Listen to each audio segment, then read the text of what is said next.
அழகு எல்லாம் அவள் இவளது ஸ்டைலா சந்தன வேலா இவள் மன்மத புயலா அடடா பூவின் மாநாடா ஓ அழகுக்கு இவள் தான் தாய் நாடா. இந்த சிவா எங்கே தான் போனான்னு தெரியல. நானும் இவனை கரெக்ட் பண்ணுறதுக்கு என்னெல்லாமோ பண்ணிட்டேன், ஆனால் ஒன்றுமே ஒர்க் அவுட் ஆக மாட்டேங்கி. டேய் சிவா, உன்னை விட மாட்டான்டா. உனக்கு என்ன பிடிக்குதோ பிடிக்கலையோ அதை பற்றிலாம் எனக்கு கவலையே இல்லை. ஆனால் எனக்கு உன்னை ரொம்ப பிடிச்சிருக்கு. ஸோ நீ என்னை லவ் பண்ணி தான் ஆகணும். நான் உன்னை லவ் பண்ண வைப்பேன். கரெக்டா மண்டை எப்படி நிக்கிறா பாரு, கொஞ்சமாச்சும் அறிவு இருக்கான்னு தெரியல. ஹோ, சிவா வருவான்னு பார்த்தா இவன் வந்து நிற்கிறான். சீ, ஏய் முன்னாடி நினைச்சிட்டு இருக்க என்ன? உன் மனசுல பெரிய இவன் நினைச்சிட்டு இருக்கியா? வாட்? யார்கிட்ட பேசுறேன்னு தெரிஞ்சுதான் பேசிட்டு இருக்கியா? இந்த ஷீலா கிட்டயே இப்படி பேசிட்டு இருக்க? ஹேய், உன்கிட்ட தான் பேசிட்டு இருக்கேன். உனக்கெல்லாம் என்ன மரியாதை? ஷீலாவாது. ஹே, இப்போ எதுக்கு கத்திட்டு இருக்க? ஆ, இல்ல நான் தெரியாம தான் கேக்குறேன். உன் மனசுல என்ன பெரிய இவன் நினைப்பா? என்ன கேட்க ஆள் இல்லைன்னா என்ன வேணாலும் பேசுவியா? நிக்கிதாட்ட என்ன பேசியிருக்க? ஹோ, அதுவா? அதுக்குள்ள உன்கிட்ட வந்து பத்த வச்சிட்டாளா? ஆ, ஒன்றும் தெரியாத பாப்பா மாதிரி இருந்துக்கிட்டு என்ன அதுக்குள்ள வந்து சொல்லிட்டாளா? டச்சி வாய மூடு. ஒன்ன மாதிரி ஒரு கேவலமான கேரக்டர் அவ கிடையாது. நீலாம் அவ கால் தூசி கூட வரமாட்ட. என்ன நினைச்சிட்டு நீ அவகிட்ட அப்படிலாம் பேசிட்டு இருந்த? ஹே, இப்போ எதுக்கு இங்கே வந்து கத்திக்கிட்டு இருக்க? நான் நார்மலாக தான் அவகிட்ட பேசினேன். அவள் தான் அதை ஏதோ ஒரு பெரிய இஷ்யூ ஆக்கி இப்போ நீ இங்கே வந்து தாம் தூம்னு குதிச்சிட்டு இருக்க. அப்படி என்ன சொல்லிட்டேன் நான்? அப்படி என்ன தப்பாக பேசிட்டேன்னு கேட்குறேன். பொண்ணாச்சுன்னு பார்க்குறேன், இல்லைன்னா இப்போ அரைஞ்சிருவான் பார்த்துக்க. நீ என்ன தப்பா பேசல? ஹே, இப்போ உனக்கு என்ன ப்ராப்ளம்? நான் அவளை பேசினா உனக்கு என்ன பண்ணுது? சிவா கூட நெருங்கி பழகாத பேசாதன்னு தான் சொன்னேன், சரியா? வேற எதுவும் நான் சொல்லலை. சி, அதை சொல்றதுக்கு நீ யாரு ஃபர்ஸ்ட்? வாட்? நான் யாரா? நான் சிவாவை லவ் பண்றேன். சிவாவை தான் கல்யாணம் பண்ணிக்க போறேன். சிவாவும் என்ன லவ் பண்ணுவான். இந்த பாரு, சும்மா இப்படி எல்லாம் பேசிட்டு தெரியாத. யாரு சிவா உன்னை லவ் பண்ணுவானா? போய் ஓ மூஞ்சையா? ஹே சக்தி, நீ ஓவரா பேசிட்டு இருக்க. நீ என்ன நினைச்சிட்டு இருக்க? அப்படி தாண்டி பேசுவேன், இதுவும் பேசுவேன், இதுக்கு மேலேயும் பேசுவேன். காலேஜ் ஆகிச்சேன்னு பாக்குறேன், இல்லைன்னா இப்ப அசிங்கப்பட்டுருவா பாத்துக்க. சும்மா உன் வாய்க்கு வந்தபடிலாம் அந்த நிக்கிதாவை பேசுனா அவ்வளவுதான் பாத்துக்க. என்ன நிக்கிதாவை பேசுனா கேட்க ஆள் இல்லைன்னு நினைச்சிட்டு இருக்கியா? அவ ஃப்ரெண்டு நான் இருக்கேன். ஹோ, அவளை பேசுனா உனக்கு எதுக்குடா வலிக்குது? நீலாம் ஒரு பொண்ணா? உன்னால மட்டும் எப்படி இப்படி எல்லாம் பேச முடியுது? ஒருத்தங்க மனசு கஷ்டப்படுதுன்னு தெரிஞ்சோ நீ இப்படி பேசுறேன்னா நீலாம் பொண்ணே கிடையாது. ஹே ஆமாண்டா, நீ எப்படி வேணாலும் நினைச்சுக்க. எனக்கு அதை பத்தி கவலை இல்லை. எல்லாம் பண திமிரு, வேற ஒன்றும் இல்லை. அப்படியே உங்ககிட்ட கொட்டி கிடக்கல, அந்த திமிரில் தான் நீ இப்படிலாம் பேசுற. இல்லாதவங்களுக்கு தானே தெரியும். ஹே, அப்படியே வச்சுக்க. அதனால இப்போ என்ன உனக்கு? நீங்கள் மட்டும் என்ன? சிவா நல்ல வசதி, இவன் கூட ஃப்ரெண்டாக இருந்தால் எல்லாம் கிடைக்கும்னுட்டு தானே நீங்களாம் அவன் கூட ஃப்ரெண்ட்ஷிப் வச்சுருக்கீங்க. இந்த நிக்கிதா இருக்காளே, நிக்கிதா, அவள் ஒன்றும் இல்லாதவ. இவன் கூட ஃப்ரெண்டாக இருந்தால் ஏதாச்சும் கிடைக்கும், இவனை வளைச்சு போடலாம், லவ் பண்ணலாம், கல்யாணம் பண்ணலாம், அப்படியே செட்டில் ஆயிடலாம் தானே இவ வந்து அவன் கூட சுற்றிட்டு இருக்கா. ஏன் எனக்கு எதுவும் தெரியாதுன்னு நினச்சிட்டு இருக்கீங்களா? வாய மூடு. நிக்கிதாவை பத்தி உனக்கு என்ன தெரியும்? அவளை பத்தி பேசுறது கூட உனக்கு ஒரு அருகதையும் இல்லை. ஆமாம் ஆமாம், அவளை பற்றி பேசினா என்னோட லெவல் தான் குறையும். என் லெவலுக்குலாம் அவள் இல்லவே இல்லை. ஆமா ஆமா, உன் லெவலுக்கு எந்த ஒரு பொண்ணும் இருக்க மாட்டா. நீலாம் அடி மட்டும். ஹே சக்தி, நீ ஓவரா பேசுற. நீ தான் ஓவரா பண்ணிட்டு இருக்க.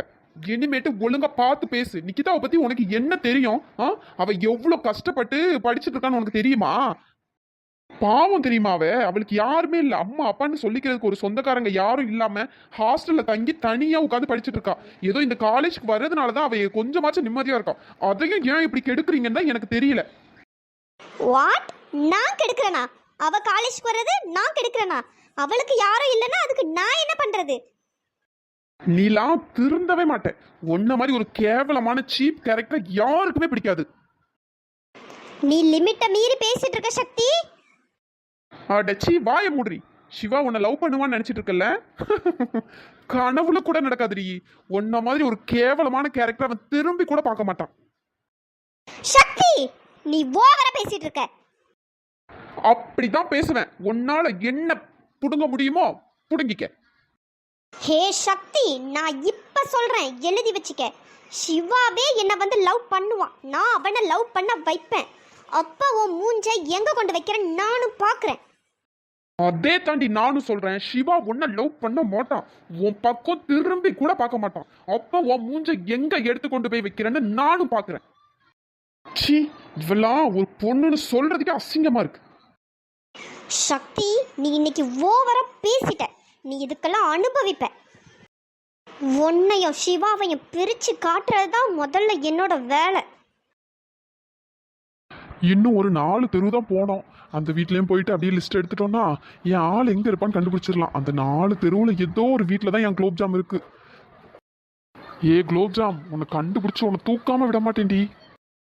ஐயோ, இவன் வேற தனியா இருந்து யோசிச்சுட்டு இருக்கானே. இவன் யோசிச்சாலே அது சரி வராதே, வேற ஏதாச்சும் பிளான் போடுவானோ. தெரியாதனமா வந்துட்டோம், திரும்ப அதெல்லாம் ரிட்டர்ன் போயிட வேண்டியதுதான். உயிரே உயிரே, தப்பிச்சு எப்படியாச்சும் ஓடி விடு. டேய் மச்சான், டேய் எங்கடா போற? ஐயோ, மாட்டிக்கிட்டனே. டேய் டேய் மச்சான், என்னடா பார்த்தும் பார்க்காத மாதிரி போற? நீ பண்ண வேலைக்கு இவரை எப்படிடா போ சொல்ற? என்ன மச்சான், நேத்து நடந்ததே நினைச்சிட்டு இருக்கியா? உட்கார்றா மச்சான். எதுக்கு அடுத்த பிளான் போட்டு என்ன சோழி முடிக்கிறதுக்கா? டேய் அதெல்லாம் வேண்டாம், எனக்கு வேலை இருக்கு, நான் போறேன். டேய் நடிக்காதடா, உனக்கு என்ன வேலை இருக்கு? எவ்வளோச்சும் வருவா, சைட் அடிக்கிறது தானே, அதெல்லாம் அப்புறம் பாத்துக்கலாம். சரி சொல்லு, இப்ப என்ன? மச்சி, நான் சொன்னா கோவப்பட மாட்டியே? கண்டிப்பா கோவப்படுவேன்டா, கண்டிப்பா கோவப்படுவேன். எதுவும் சொல்லாத பத்துக்க, வாயை மூடிட்டு இருடா. மச்சி, உனக்கே நல்லா தெரியும்டா, அன்னைக்கே நிறைய தெரு போய் தேடிட்டோம். என்ன ஒரு 4 தெரு தான்டா இருக்கு. அதை இன்னைக்கு போயிட்டு அப்படியே தேடினா என் குலோப் ஜாமனை கண்டுபிடிச்சிருவேன்டா. டேய் என்னடா நினைச்சிட்டு இருக்க? ஏற்கனவே நாய்கிட்ட கடி வாங்காம ஏதோ தப்பிச்சு வந்ததே பெருசு, அப்படியே கொத்தா புடுங்கிருக்கோம். ஏதோ நான் சின்ன வயசுல ஓட்ட போட்டியில எல்லாம் ஃபர்ஸ்ட் பிரைஸ் வாங்கினதுனால ஓடி ஆடி வந்து எதையும் உயிரை காப்பாத்திக்கிட்டேன். இதுக்கப்புறம்லாம் என்னால முடியாதுடா. டேய் என்ன மச்சான், இன்னைக்கு மட்டும் தான்டா, இன்னைக்கு மட்டும் போய் தேடிடுவோம்டா. மச்சான் அதெல்லாம் முட்டிக்கவே முடியாதுடா, ஆளை விடா சாமி. மச்சி, அப்ப என் குலோப் ஜாமு? குலோப் ஜாம் தானே, வாடா வா, என் பின்னாடியே வா. கடைக்கு போய் நல்ல கிலோ கணக்கில் வாங்கி தரேன். நல்ல ரூமுக்குள்ள இருந்து ஒத்தையில இருந்து தின்னு. டேய் என்னடா நீ எப்படி கலாய்க்கிற? டேய் ஒரு அளவுக்கு தான்டா பொறுப்பான் இந்த சக்தி. மச்சான், டேய் என்ன வச்சு காமெடி பண்ணலையே. டேய் உண்மையா தான் சொல்றியாடா? இன்னைக்கு போய் கண்டிப்பா தேடணுமா? டேய் வேணாண்டா, விட்டுடா, ஐயம் பாவம்டா. இல்லடா மச்சான், இன்னைக்கு ஒரு நாள் தான்டா, இதுக்கப்புறம் நான் உன்னை டிஸ்டர்ப் பண்ண மாட்டேன்டா, ப்ளீஸ்டா மச்சான். டேய் வேணாண்டா மச்சான், வேணும்டா, எனக்கு வேணாண்டா மச்சி, எனக்கு வேணும்டா. மாட்டிக்கினாரு ஒருத்தரு, இவரை காப்பாத்தணும் கத்தரு, மாட்டிக்கினாரு ஒருத்தரு, இவரை காப்பாத்தணும் கத்தரு. ஐயோ, இவன் போற போக்க பார்த்தா இன்னும் கொஞ்ச நாள் அந்த பொண்ணை நினைச்சு கிறுக்காயிருவான் போலயே. இதுக்கப்புறமா இவன் சொல்ற வழிக்கல நம்ம போயிட்டு இருந்தா நம்ம உயிர் நம்மளுக்கு இல்ல. ஐயோ, இவன் விட மாட்டான் போலயே. ஏதாச்சும் ஒண்ணு சமாளிச்சு சொல்லி எஸ்கேப் ஆயிட வேண்டியதுதான். மச்சான், ஐயோ வயிற்றுக்குள்ள கடமுடாங்குதே. ஐயோ அம்மா, புரட்டி எடுக்குதே. டேய் மச்சான், என்னடா ஆச்சு? ஐயோ மச்சான் தெரியலடா, காலையிலே 10 ரூபாய்க்கு ஒருத்தன் பிரியாணி வித்துட்டு இருந்தான். காக்கா பிரியாணி நினைக்கிறேன், தின்னுட்டேன், வயிற்ற கலக்குதுடா. ஐயோ அம்மா. ஐயோ என்னடா சொல்ற, வயிறு ரொம்ப வலிக்குதா என்ன? ஆமா மச்சான், ஆமா. ஐயோ வலிக்குதே மச்சான், இருடா நான் பாத்ரூம் போயிட்டு வந்துடுறேன். டேய் மச்சான் சீக்கிரம் போடா, காலேஜ் நார் அடிச்சிடாத, ஓடு. ஓடுறேன். உயிரே தப்பிச்சு எப்படியாச்சும் ஓடி விடு. இவன் வயிறு வலிக்குதுன்னு உண்மையை சொல்றானா பொய் சொல்றானான்னு தெரியலையே. ஐயோ குலோப்ஜாம், உன்னை எப்படியே கண்டுபிடிக்க போறேன். பிரியா, இந்த ஷைலு ஏன் வரல? இன்னும் ஆளை காணோம், அப்பவே போயிட்டால. ஐயோ மகா, இதுக்கு நம்மளே பேசாம கேண்டீன் போயிருக்கலாம்டி.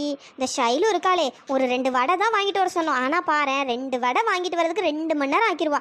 அங்க இங்கன்னு ஒவ்வொருத்தட்டியா பேசிட்டு அரட்டை அடிச்சுட்டு அவ வர்றதுக்குள்ள வடையே ஆறி போயிடும். என்ன பிரியா சொல்ற? ஐயோ ஆமா மகா, இந்த ஷைலு எப்பவுமே இப்படிதான் பண்ணுவா. ஒரு பொருள் வாங்கிட்டு வர சொன்னா அது உடனேலாம் வாங்கிட்டே வரமாட்டா. எங்கெல்லாம் யாரெல்லாம் பாக்குறாளோ நின்று நல்லா அரட்டை அடிச்சுட்டு தான் வருவா. மகா, நான் உங்ககிட்ட கேட்கணும்னு நினைச்சேன், உனக்கு எந்த ஊரு? உன் கூட பிறந்தவங்களாம் எத்தனை பேரு? பிரியா, எங்க ஊரு திருநெல்வேலி. எனக்கு ஒரு தங்கச்சி ஒரு தம்பி 2 பேர் இருக்காங்க. தங்கச்சின்னா நானும் அவளும் ட்வின்ஸு. ஹே சூப்பர் மகா, நீங்க 2 பேரும் அப்போ ட்வின்ஸா? அப்போ உன்ன மாதிரி தான் உன் தங்கச்சி இருப்பாளா? ஆமா பிரியா, அவ அப்படியே என்ன மாதிரி தான் இருப்பா. ஆனா நான் கொஞ்சம் பொறுமையா பேசுவேன், அவ கொஞ்சம் படபடன்னு பேசுவா. ஹே சூப்பர், எனக்கு ஒரு தங்கச்சி பார்க்கணும்னு ஆசையாக இருக்குது. 2 பேரும் ட்வின்ஸுங்கிறீங்கல்ல, அதனால் பார்க்கணுன்னு ஆசையாக இருக்குது. பிரியா அவள் சென்னை வரேன்னு சொல்லியிருக்கா. வந்தோடனே நான் ஒரு நாள் கூப்பிட்டு வரேன், சரியா? நம்ம எல்லாரும் மீட் பண்ணலாம். சரி, உங்கள் வீட்டில் எத்தனை பேர்? மகா, எங்கள் வீட்டில் நான் ஒரே பொண்ணு தான். கூட பிறந்தவங்க யாருமே இல்லை. எனக்குமே போர் அடிக்கி யாராவது ஒருத்தர் இருந்தால் நல்லா இருக்கும்ன்ட்டு. ஆனால் யாருமே இல்லை, நான் மட்டும்தான். ஓ அப்படியா? ஐயோ ஆமாம் மகா, எங்கள் டேடி எப்போ பார்த்தாலும் பிஸ்னஸ் பிஸ்னஸ் பிஸ்னஸ்ன்னு எந்நேரமும் சுற்றிக்கிட்டே இருப்பாங்க. அம்மாக்கும் அப்பாவுக்கும் இதனால் ரொம்ப அடிக்கடி சண்டை வரும். எனக்கு அவங்க 2 பேர் போடுற சண்டையை பார்க்குறதுக்கே டெய்லி அப்படியே போயிடும். நான் தான் சரி கொஞ்சம் தள்ளி இருக்கலாம் அப்படின்னு சொல்லிட்டு இங்கே வந்து காலேஜ் படிக்க ஆரம்பிச்சிட்டேன். இப்போ நான் ஹாஸ்டலில் தான் இருக்கேன். இப்போ தான் கொஞ்சம் ஜாலியாக இருக்குது, ஃப்ரெண்ட்ஸ் கூட நல்லா சுற்றுறதுக்கு எல்லாமே. எங்கள் டேடி வெளியவும் விட மாட்டாங்க, அப்படியே வீட்டுள்ளே இருப்பேன். ஓகே பிரியா. சரி, உங்கள் டேடி எப்படி? எங்கள் டேடியா? எங்கள் டேடியை நான் உண்மையாகவே ரொம்ப மிஸ் பண்ணுறேன். எங்கள் அப்பா எனக்கு என்ன கேட்டாலும் வாங்கி தருவாங்க. நாங்கள் ஜஸ்ட் ஏதாவது வேணும்னு நினச்சா கூட அப்பா வந்து உடனே பண்ணிடுவாங்க. ரொம்ப ஃப்ரீயாக இருப்பாங்க எங்ககிட்ட. சூப்பர் மகா, இந்த மாதிரி ஒரு அப்பா கிடைக்க நீ கொடுத்து வச்சிருக்கணும் போ. எங்கள் டேடிலாம் அப்படியே ஆப்போசிட் மகா. எப்போ பார்த்தாலும் சம்பாதிக்கணும் சம்பாதிக்கணும் சம்பாதிக்கணும், ஆள் ஓடிக்கிட்டே இருப்பார். எங்களெல்லாம் கவனிக்கவே மாட்டாங்க. எங்கள் வீட்டில் நல்ல வசதி மகா, பணத்துக்கெல்லாம் பஞ்சமே இல்லை. ஆனால் பாரு, நிம்மதியாகவே இருக்க முடியாது, சந்தோஷமாகவும் இருக்க முடியாது. எப்படா அந்த ஜெயிலை விட்டு வெளியே வருவேன் அப்படின்னே வெயிட் பண்ணிகிட்டே இருந்த மகா. அப்புறம் ஏதோ காலேஜ் படிக்கணும்னு சொல்லிட்டு இங்கே வந்ததுக்கப்புறம் தான் நிம்மதியாக இருக்குது. அம்மா தான் பாவம், எப்படி இருப்பாங்கன்னு தெரியலங்க. என்ன பிரியா சொல்கிற? ஐயோ ஆமாடி, அதெல்லாம் ஒரு பெரிய கதை. அதெல்லாம் சொன்னாலே அப்படியே தலைவலி ஆயிரும். சரி விடு, நம்ம இங்கே ஜாலியாக இருக்கணும் தானே வந்திருக்கோம், ஜாலியாக என்ஜாய் பண்ணலாம். ஏ குரங்கு குரங்கு, பேசிட்டு தானே இருக்கேன், இப்படி காதுல வந்து கத்துற. ஹே பிரியு, சும்மா ஃபன்னுக்கு பண்ணேன், அதுக்கு ஏன் இப்படி அலட்டிக்கிற? சக்தி அண்ணா, பைத்தியம் பைத்தியம். மகா, இவ கூட தான் நீயும் சுத்துறியா? சக்தி அண்ணா, பிரியா என்னோட ஃப்ரெண்டு. யாரு இந்த பைத்தியத்தைய ஃப்ரெண்டா பிடிச்சிருக்க? ஆமா, இங்க என்ன நடக்குது? ஏ மகா, இவன் உன்னோட அண்ணனா? ஆமா பிரியா, இது என்னோட சக்தி அண்ணா. டேய், உனக்கு இப்படி ஒரு தங்கச்சியாடா? ஏண்டி, எனக்கெல்லாம் இப்படி ஒரு தங்கச்சி இருக்க கூடாதா? ஏன் உனக்கு எரியுது? தலையே பிச்சுக்கிற மாதிரி இருக்கு. பிரியா, சக்தி அண்ணா உனக்கு ஏற்கனவே தெரியுமா? யாரு? இவனை தானே? இவன் இந்த காலேஜ்ல யாருக்கும் தெரியலனா தான் அதிசயம். ஐயோ ஐயோ மகா, இவன் சரியான ஃப்ராடு. என்ன பிரியா இப்படி சொல்ற? சக்தி அண்ணாவை அப்படிலாம் சொல்லாத. ஏ பிரியு, வாய மூடுடி. டேய் என்னடா, அப்ப உன்னை பத்தி ஒன்றும் தெரியாது போலயே. ஒன்னும் தெரியாது, வாய மூடுமா தெய்வமே. இத பாரு, இதுக்கப்புறமா சும்மா நின்றுட்டு இருக்கும்போது இப்படியே பின்னாடி வந்து கத்துறது, அப்புறம் நக்கல் பண்றது, இந்த மாதிரிலாம் வேலை வச்சுக்கிட்டேன்னு வச்சுக்கேன், அவ்வளோதான். ஏ பிரியு, நான் ஒன்னும் உன்னை பார்க்க வரல, என் தங்கச்சி தான் பார்க்க வந்தேன். மகாமா, காலேஜ்லாம் ஓகே தானே? சக்தி அண்ணா, காலேஜ் எல்லாம் ஓகே தான். இந்த பிரியா தான் உங்களை பத்தி ஏதோ சொல்ல வந்தா. ஐயோ ஐயோ, அவ ஒரு பைத்தியமா, அவ ஒரு அரலூசு. அவ சொல்றதெல்லாம் நம்பாத, சரியா? இவகிட்ட கொஞ்சம் கேர்ஃபுல்லாவே இரு. என்ன சக்தி அண்ணா இப்படி சொல்றீங்க? பிரியா நல்ல பொண்ணு. யாரு இவளா? விஷம், சரியான விஷப்பூச்சி, பாத்துருந்துக்க. டே ஃப்ராடு, யாரு விஷம்னு எல்லாருக்கும் தெரியும். Fraud fraud. ஏ பிரியு ப்ளீஸ், எதுவும் அவகிட்ட சொல்லிடாதடி. என் தங்கச்சி என்ன ரொம்ப நல்லவேன்னு நினைச்சிட்டு இருக்கா, அப்படியே மெயின்டைன் பண்ணிடுடி. அதெல்லாம் முடியாது, போடா. நான் கண்டிப்பா உன்னை பத்தி சொல்லியே ஆவேன். மகா, சரி, இப்ப நேரம் சரியில்லைன்னு நினைக்கிறேன், நான் அப்புறமா வரேன், சரியா? ஏதாச்சும்னா உடனே அண்ணன் கிட்ட சொல்லு, அண்ணன் வந்துடுறேன். கொஞ்சம் கேர்ஃபுல்லா இருந்துக்க, நிறைய தீய சக்திகள் பக்கத்துல இருக்கு. ஏய், நீ யார சொல்றன்னு தெரியுது, இருந்தாலும் உனக்கு இந்த நக்கல் மட்டும் உனக்கு குறையல பத்தியா?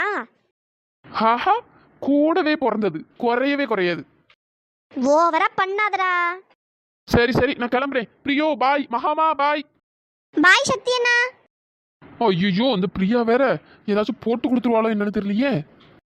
ஏ பிரியா, எதுக்கு நீ சக்தி அண்ணாவை ஃப்ராடு ஃப்ராடுன்னு சொல்லிட்டே இருக்க? ஏ மகா, இவனை பத்தி உனக்கு ஒண்ணுமே தெரியாதா? ஐயோ, இவன் 30 அரியர்ஸ் வச்சிருக்காண்டி. அது மட்டும் இல்ல, எந்நேரமும் ஹெச்ஓடி ரூம் முன்னாடியே தாண்டி நிப்பான். என்ன பிரியா சொல்ற?